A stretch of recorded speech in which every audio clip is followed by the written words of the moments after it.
실제로는 사소한 집안일일 뿐인데 둘은 서로 의견이 다르다. 이용식은 처음에는 중재를 하려 했으나 시간이 지날수록 원과 수미의 다툼에 점점 익숙해졌다. 특히 오늘은 수미가 산전 검진을 받으러 갔는데 원에게 전화해 데리러 오라고 했다. 그러나 원혁은 친구의 생일 파티에서 술을 마시고 만취했다. 그 후 수미는 혼자서 산전 검진을 받으러 갔다. 검진 결과를 가지고 집에 돌아온 수미와 우혁은 큰 소리로 말다툼을 했다. 수미는 울었고 이용식은 딸이 우는 모습을 보고 마음이 많이 아팠다. 결국 이용식은 집을 나섰다. 사실 이용식은 지금까지 원이 수미에게 무관심한 모습 때문에 원에 대한 불만을 여러 번 품었던 적이 있었다. 실제로 원혁은 처가의 부모님과 함께 살고 있지만 그런 수미에게 무관심했다. 만약 수미와 원혁이 따로 살게 된다면 수미는 아마도 남편의 무관심 때문에 매일 울었을 것이다. 그래서 이용식은 원에게 호적부를 가져가라고 하며 만약 원이 친절하지 않고 변하지 않으면 더 이상 그를 사위로 여기지 않겠다고 상기시킨다. 원은 겁이 나기 시작했고 사과했다. 이용식의 마음이 바뀌가? 이용식 씨도 엄청 화가 났으니 단순한 추석 가족 풍경을 넘어선 장면이다. 한국 사회에서 결혼, 특히 며느리 역할은 매우 중요하게 여겨진다. 따라서 이수민과 원혁의 결혼은 두 사람만의 문제가 아니라 양 씨와 그녀의 부모님의 마음 깊은 곳에 관련된 문제이다. 이 장면의 따뜻한 핵심은 이수민이 가족들 앞에서 임신 소식을 접하는 순간입니다.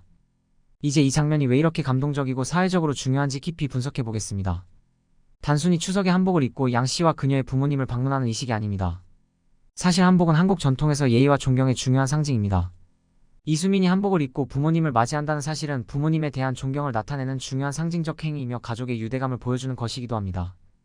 현대 여성이지만 이수민은 전통을 존중하고 그 의미를 전수합니다.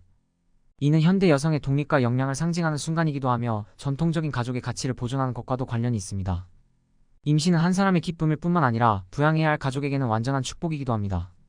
한국 사회에서 아이의 탄생은 가족에게 큰 의미를 지니며 특히 부모에게 더욱 중요합니다.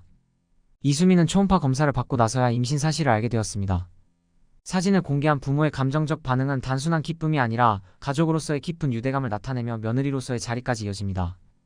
원의 어머니가 이수민의 손을 꽉 잡고 며느리가 되어줘서 고맙다고 말하는 순간은 단순한 감사의 표현이 아니다.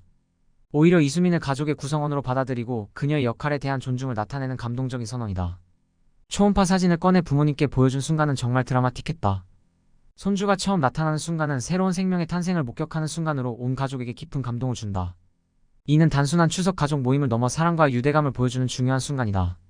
장면이었습니다. 특히 손주를 보고 기뻐하며 가족의 아기가 태어난다고 말하는 것은 온 가족에게 분명히 중요한 의미를 보여줍니다. 며느리는 공식적으로 새로운 가족 구성원으로 여겨지며 이수민의 임신은 이러한 개념을 확립하는 중요한 사건입니다.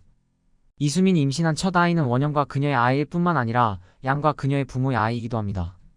그들은 미래를 이어갈 가장 중요한 후계자입니다.